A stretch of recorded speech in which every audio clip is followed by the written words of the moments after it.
Welcome to big news. నేను మీ గౌసుద్దీన్ షేక్. ఉన్నదే రాస్తా, చూసిందే చెప్తా. ఎర్ర సైన్యంలో ఊహించిందే జరిగింది.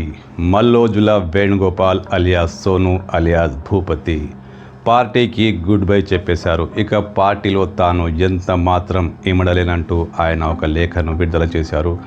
పార్టీకి ఇక సెలవంటూ ఆయన ప్రకటించారు. అంటే మల్లోజుల ఖచ్చితంగా లొంగిపోబోతున్నారు.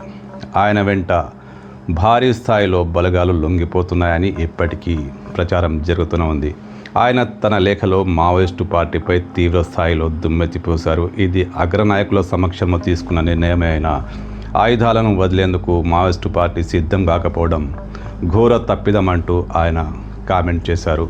పార్టీ శ్రేణులు ఇప్పటికైనా ఆలోచించుకోవాలి, దళాలు ఆలోచించుకోవాలి, సరి అయిన సమయంలో సరి అయిన నిర్ణయం తీసుకోవాలంటూ ఆయన పరోక్షంగా మావోయిస్టు దళాలకు ఆయుధాలు వదిలేయండి అంటూ ఒక సూచన చేశారు. ఖచ్చితంగా ప్రస్తుత పరిస్థితుల్లో ఈ మావోయిస్టు పంథా ఎంత మాత్రం పనికిరాదని, గతం నుంచి కూడా ఈ పంథా తప్పుడు పంథా అయినట్టు ఆయన ప్రకటించారు. మల్లోజుల తెలంగాణ అధికార ప్రతినిధి జగన్పై కూడా తీవ్రస్థాయి విమర్శలు చేశారు. ఏమైతేనే పార్టీ ఆయనపై చర్యలు తీసుకుంది, ఆయన్ను ద్రోహిగా ప్రకటించింది.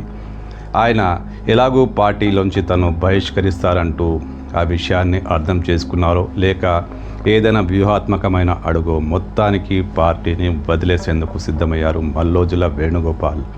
రేపో మాపో పోలీసుల ముందు, భద్రతా బలగాల ముందు తమ అనుచరులతో ఖచ్చితంగా లొంగిపోతున్నారని ప్రచారం జరుగుతోంది. ఈ దిశలోనే, ఇదే దిశగా ఆయన చేసిన ప్రకటన కూడా అంతే కనిపిస్తుంది. ఆయన ఖచ్చితంగా పార్టీని వీడుతున్నారంటే ఆయన జనజీవన స్రవంతిలకు వస్తున్నట్టే లెక్క. మల్లోజుల లొంగుబాటు వార్త మరో 2 రోజుల్లో మనం చూడొచ్చు.